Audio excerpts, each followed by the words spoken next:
Hi guys, yun nga banda nga pala. So, habang gusto kong mag-upo-upo, diba? Habang naghihintay, gusto ko din kumain ng chicharon. Yan, yung favorite ko, diba? Alam mo naman, te, talaga. Aray mo, pakak, buling-ling, pakak. So, yan yung favorite ko talaga. At saka nag-clip na din ako dyan. Na banda kasi may pupuntahan daw. Wala naman pala. Dami mo salita, te. Parang ano. So, yan, nag-ayos-ayos si madam, parang bala. Bala ba talaga? Yan, papost-post mo kang mayaman. Diba? So, kakain na tayo. Binuksan ko niya yan. At saka, nagkuha ko ng isang mataba. O, ikate magsalita. O, ikate. Ang sarap, guys. Crunchy. Oh my God. So, very, very.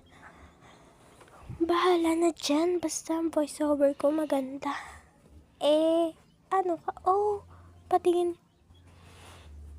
Crunchy talaga. So, pagpapatuloy ko tong voiceover ko dahil nakakain na din ako niyan. Sobrang sarap. Yan talaga pinupuntan ko pag yung mga munggo isasahog dyan, diba? Sobrang sarap talaga mga.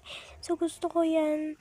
Masarap talaga. At saka yung sinasahog siya sa munggo, yun yung gusto ko talaga. Pinipili ko ang ganyan. Kaya gusto kong talagang papakin, diba guys?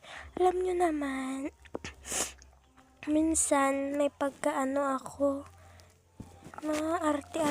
May pagka-arte ako. So,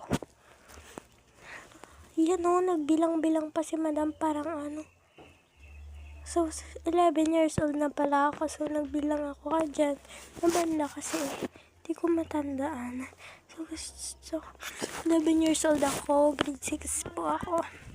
So, tama na ang vlog joke.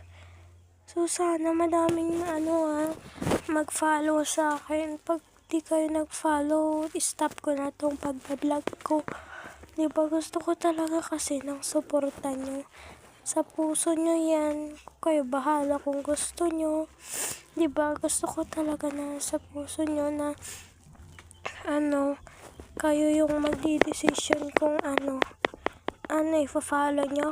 Follow or like or share, comment, mga ganun sana. Kahit pag